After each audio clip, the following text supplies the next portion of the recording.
On this episode of the Ask Mike Reinold Show, we have another amazing baseball podcast episode with Dan Blewett, Will Carroll, Kevin Vance, Dave Fisher. Everybody's around me. Another great episode with some brilliant minds here talking some baseball.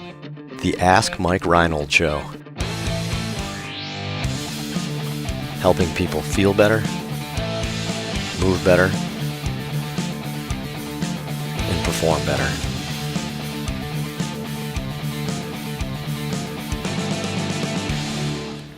Welcome back, everybody, to the latest episode of the Ask Mike Reinold Show. I'm up here at Champion PT and Performance up in Boston. We have another amazing baseball episode. So we recorded an episode with these guys in the past when we kind of went over what we learned from the Sabre seminar, the big Sabermetrics meeting up in Boston. So definitely go back if you haven't seen that episode, because we talked about a bunch about how we're applying data and analytics to baseball and really the future of that. But now I wanted to flip it, right? And you guys always have a ton of great baseball questions. So instead of just hearing from me, I want to hear from these guys, right? Because we got a great crew of people. So Dan Blewett from Warbird Academy in Bloomington, Illinois. He's pro, 6 years pro experience in baseball. He's now doing some travel teams, working with the youth. He has a great facility in Illinois. It's fantastic. Will Carroll, big injury expert online. Past history as media journalist. Now he's working with Modus Global, trying to actually help injuries, not just talk about injuries, I guess, right? So Kevin Vance, another former pro guy, 6 years pro ball, a couple of different organizations, currently the pitching coach at URI in Rhode Island. I guess not everybody knows what URI stands for. Yeah, the University of Rhode Island. Yeah, University of Rhode Island. Rhode Island. The University of Rhode Island is not where. And Dave Fisher, current pro guy, so we had to have somebody still relevant. All us washed up people here, a little different. So Dave Fisher, current pro guy, tons of experience with a bunch of affiliates and indie ball and abroad, and I mean Australia last year. I mean some cool stuff. So great group of people to ask questions. So I'm gonna go right into it. So the students are off camera watching us, so you guys can rate me and see how I do with the questions. Anyone want to read them? No, there's a bunch of shaking heads there. All right, first question. Jameson from Pensacola, Florida says, I've attempted an aggressive throwing program that includes weighted balls. My velocity is steadily going down. This seems unheard of. I don't know what's happening. Any advice? So who wants to start? I'll start with that one. I mean, when you're doing something and it's not working, you have to figure out, am I doing it right? So are you on the right program? Are you doing the right things? Weighted ball programs, there's a million of them out there right now. You just presented a bunch of research about it, so I feel dumb talking about it. But you've obviously got to stop, you've got to take a look at it, and you've got to see, am I doing the right things? And if you are, am I doing the right program? And then, being in Pensacola, I can recommend a good doctor in the area. If you need one. It's time to take a step back and look and see, if what you're doing isn't working, are you doing it right? Should I change it? Or is something horribly wrong? Yeah, great start to that question. I mean, saying I'm on a weighted ball program, what does that mean? That's like saying I'm on a strength program. What does that mean? I'm on a throwing program. There's millions of variations of that. So it's clear you're not either on the best one, or more importantly, probably the best one for you. Right? So, so a big misconception, some of the data I presented at Sabre seminar was that, yes, weighted ball programs enhance velocity. There's a statistically significant increase in velocity, but not everybody increases velocity. So only 80% of the people on the program increased their velocity. 12% went down. So you're not a freak. I mean, you're 1 in 10. I mean, that's not too crazy. But I don't know. In your guys' experience, Dan, Kevin, Dave, I mean, is this unheard of? Because I think that's part of the myth of weighted balls, is that they're guaranteed to work. Yeah, that's definitely the first thing I was going to say. It's definitely not unheard of to go down in velocity. Velocity, I guess it would be. But I'll talk from my personal experiences. I've done some weighted ball programs in the past. I've talked about it with you a little bit, and I've had a pretty significant injury history. So personally, I liked them to a point, and then they started bothering my arm to where I was like, you know what, this is probably not going to be the best thing for me. I'm trying to stay healthy. I already kind of threw in a velocity range where I thought I could still do well and perform, and so I didn't want to take that risk and kind of try and get marginally better with velocity or whatever, get my stuff that much better, and then risk injury because of it. So that's kind of just my personal experience with it, and it wasn't a risk I was willing to take. Yeah, and sharing more data again. So 25% of the kids in our study got injuries from this, and so Tommy John, stress reactions. I mean, we had some real injuries in here. So, but again, it's not fair, right? I mean, what is weighted balls? I mean, right now, I think what we're finding is weighted balls are helpful. And they're a useful tool, just like there's so many others, but there's an inherent risk. Like they probably gain velocity by increasing your layback, which could be dangerous to many people. It could be safe for some people. Yeah. So I think the biggest thing is if you're just buying a weighted ball program off the internet, I think maybe that's the real issue here. It's not that weighted balls are good, bad, evil, wherever. It's just that maybe they're not perfect for you, or it's not individualized for you. I think one of the interesting things that I took away from your talk is that we don't know enough about who's going into these programs. Is it a certain style of pitcher that gets the best results from a weighted ball program? Is there a certain base? Do you have to have certain arm strength, core strength, rotation, shoulder rotation? There's a lot of things we don't know going into these programs. We know that for a number of people it does work. As you said, the results are statistically significant. But I think the failures, open up an opportunity to find out who shouldn't be doing these programs. Right, and again, are we overdosing, which we talk about a lot. Yeah, So. and I think auditing yourself is really important. So for me, I threw 78 to 81 as a freshman in college, and the reason I kept getting better and throwing harder, I ended up being a low to mid 90s guy, is because I was constantly trying to figure out where my weaknesses were and try to fill those buckets, as you kind of talk about in your presentations. But I mean, it sounds like if your velocity is not going up with this program, maybe you need to reevaluate and figure out where you might be leaking and what else, probably needs to come first before you jump into weighted balls. Because that's kind of like you talk about in your talk, is like more like the frosting on the cake than the cake itself. It's so popular right now. Everybody just wants to jump into them. But as Will said, there's probably a criteria to begin them, and there's probably an appropriate person to get the most out of them, right? So we're in the infancy. We need better ways to do this. But the more is better is not the approach. So Kevin, from the college standpoint, how many of your guys are coming to you either on them or asking them about them? Like how do you address it? A bunch. It's actually really hard. I feel like half the guys are coming up to me and asking, "Hey, can I do this? Can I do that? Go to do this certain program." And I have to tell them, be careful. If you see someone gaining velocity on Instagram, that doesn't mean that you're going to be gaining velocity on Instagram. And I think it's important to look at the difference between me and Dave. Dave's 6'6", 140 pounds. The big dude. 215, come on. And I'm 5'11", 220. So we're completely the opposite pitcher, and I don't think Dave could get on a heavy weighted ball program because his arm would snap. The biomechanics, the physics of that that's a really good point. Your arm's 3 times longer than mine, and I got short little sausage arms. The lever arm, the lever arm of that weighted ball on his shoulder and elbow is going to be gigantic compared to yours, and then theoretically too, also his slot. You guys have different slots, so Fish is kind of more down here, so it's different, So how do you handle it with the guys? I just try and present, the stats, all the research and the stuff that you're coming out with is great, and they're receptive to that. That's the crazy thing. It's all the information's out there, and that's why we're here, trying to keep getting it out there, the good information, and make sure people are aware of, that Instagram isn't really scientific. And, Do you let them make their own decisions, in the end, sort of thing, or do you still kind of?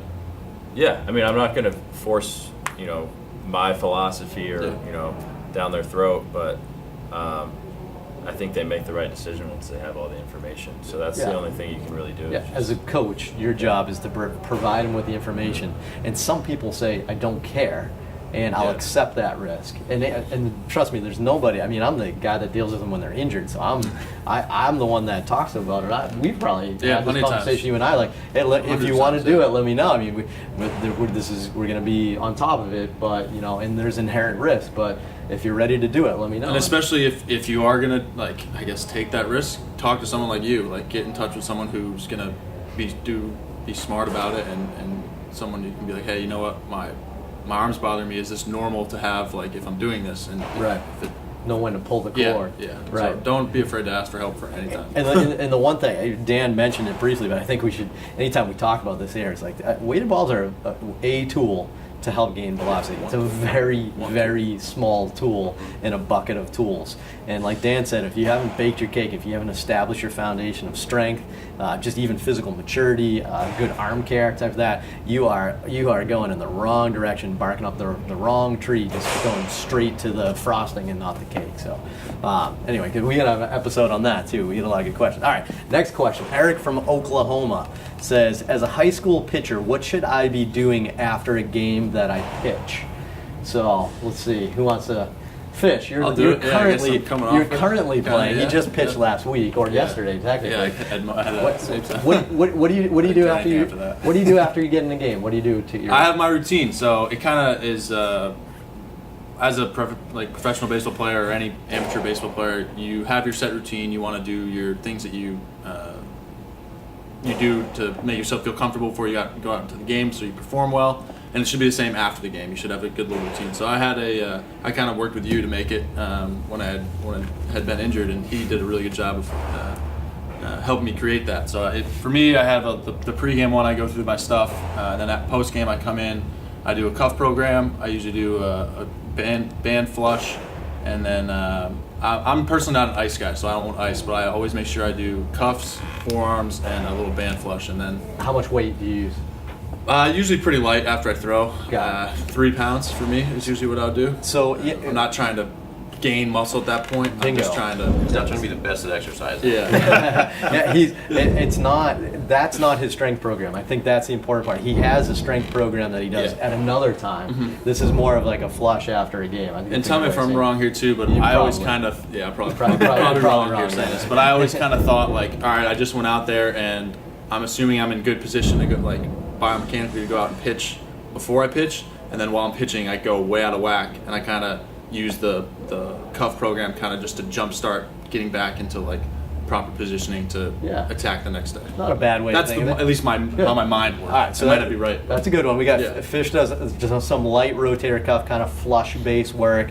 He's afraid of ice. I like it. We'll talk about that. I'm not afraid of it. I just don't like it anymore. So Kevin, what do you do, and what do you recommend your collegiate players do? Something similar to what Dave does. We do sort of like a light shoulder program, kind of like a cool down. I really like to do jump ropes. I don't make them run like a million pulls or anything. Cause So I think after the game, they're doing jump rope. yeah, Nice. Just like after they pitch, like a reliever, do some jump ropes. I think it keeps you athletic. It's not boring running pulls or anything. And why do you do it? For what? What's the benefit? Just to cool down. Like like more conditioning, a yeah, flush type thing, conditioning, full yeah. body thing. Yeah. Yeah, but more important for us is, especially for starters, the 5 or 6 days in between Right. is huge. I mean, we have a big lifting program in season, and I think that's what I value the most. Yeah. Not so much the right after. Yeah, right after your it's you routine. just ruined your arm because pitching sucks. Yeah. So there's not really much you can do after. I don't think you're not gonna heal yourself by doing certain things, but obviously you should, and you should have a routine. But I think it's the following days, the following 3 Yeah. days where you really get to work in between starts or Yeah. in between appearances, whatever it may be. I'd agree with that. How about you, Dan? So one, what do you do with your pro guys, and then what do you do with your high school guys and your travel guys? Because remember, you're in the middle of a huge field.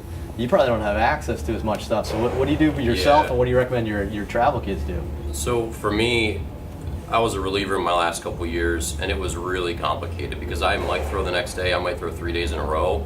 So depending on how much I've thrown, so if I threw 2 days in a row, that night I'm probably not going to do much more than just like stretch, maybe just like roll it out and kind of get some, kind of mobility thing going. But I'm probably not going to do anything else that's going to deplete my arms kind of energy meter that night, because I might have to go out a third time, and you're usually pretty sloppy. Like you're running out of gas by that point. So it's hard to throttle up and throttle down. But I think what Dave and Kevin said is, I wouldn't add anything to that. Just do a little.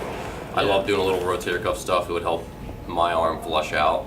For high school kids and for youth kids, one thing I'm sensitive to is, hey, you're at a field, so just some light band work is probably all that you're going to be able to do in like the dugout, and then probably going to hit the road because travel is tough on families when you're young. And the other thing I'm sensitive to is like when I retired at 31, and I was so burned out by doing all of the rotator cuff stuff that I did. I mean, I had to do it. So from college to pro ball, I just crushed it. I did 3 to 5 days a week at my shoulder program. I was running, every other day, and I was lifting like a fiend. And it wears on you over time. So I think as a high school kid, you don't have to have the most rigorous routine. I know that sounds like bad advice, but find a balance. You don't have to keep yourself in the field for another half an hour after the game, because there's a time baseball is going to become a job when you hit college. And if it doesn't become a job, you're not going to make it to pro ball. And when you're in pro ball, it's very, very much a job, and it's a different kind of love that you have for the game. So as a high school kid or a youth kid, find a balance. If you're doing your shoulder program 2 or 3 days a week, you're way ahead of the curve in general. I never did any of that when I was a kid. It wasn't really a thing. Right. But you have a long road ahead of you, so just don't get the world's best routine. I know that sounds weird, but you don't want to run yourself into a ground. You want to still remain a kid, and you still want to love the game and not feel like it's an absolute chore. Because as soon as it starts to feel like a job, it's going to become a job, and you're going to start to push back from it. And then when you really need to not be burned out, to have your best years ahead of you, you're gonna start to burn out. And I feel like so we're talking about after the game. I feel like I'm seeing that before the game. You see it all over. There are so many kids that think they need an hour and a half of their foam roll and everything. They're doing this, and then it's going to be a panic if they can't. So one of the things, we were very routine based with the Red Sox, right? Like I could tell you exactly what a specific pitcher is doing at 6:03. Right, like everything was to the second of. I taped somebody's ankle at the exact minute every time because it all clicked into place. That's so you could go on the mound and go, I'm prepared, right? And that's so they know. But now I'm seeing these kids with these elaborate things. It's like an all-day event, like including breakfast and stuff. And then you get to minor league baseball, and then the bus breaks down, and you're late or something, and you can't do any of that stuff, and you freak, So, but I've had that experience as a pitching coach. When you call down to the bullpen, because like you said, guys they have to do their 2 sets their of 15 perfect band routine, like foam roll every inch of their body before they warm up. But it's like, hey, it's first and second, nobody out, like get so and so going. And you look down in the pen, and he's starting his first set of like his bands. And you're like, you have to be throwing right now. You're like, no, get on the mound. You literally have 2 minutes, you have to learn and you're going to be on the mound in the game. And I wonder if we're a little guilty. I point to Dan and I now too, because I think in a strength and conditioning world, we're getting ridiculously elaborate with our prep work before we even just lift a weight I blame now. you guys. So I think when I say us, I say the strength and conditioning world. I mean, if our pre-workout warm-up is 45 minutes. I think we're just feeding into that, but I want to answer the question too, because I'm a little bit different, but I will preface this all by saying one of the first things that amazed me about baseball was how everybody's a little bit different and lots of things work. So I don't think there's a best answer to your question. So for me, I don't do any rotator cuff work after a game, and I always say it's the equivalent of like running a marathon and then coming in and doing sprints. So baseball is bad for you, as Kevin said, and you get tight and you get tired. So I want to address the tightness and the tired, which is kind of fatigue. So with tightness, we do a little bit of range of motion after the game, just like a gentle passive range of motion, right? And then we'll ice. I do ice because I think again you've created some damage. But if you tell me I'm anti-ice, I'm probably not going to argue because I can't overwhelmingly say to do it. Right, so I say ice. Why not? I'll do some range of motion to flush it a little bit, but I won't do any rotator cuff work. And I think if I'm going to read between the lines with what everybody says, is I don't think you're doing rotator cuff work either. You're kind of doing like active range of motion. Yeah. So when I'm not there to actually do passive range of motion on you, you're doing your own active. And I think that would be the big takeaway: is address that tightness and that. And I would do it even when the things I would do it, I would only do 1 set of everything, just like a quick so feel it, and yeah. it was just more like a good little flush. Yeah, like mobility more than strength. Yeah. And I think you just get like sometimes the youth think, I'm going to Especially do a over the course of rotator a cuff. long season. I've seen teams that's when they do their rotator cuff work. I can't think of a more disadvantageous time to get rotator cuff work in. You're not going to get anything done after you just pitch a game, especially as a starter. I mean, no chance. I did have one more thing kind of just on the difference between starting and relieving, at least from the pro side. And what Dan was saying, how difficult it is to get the work in as a reliever.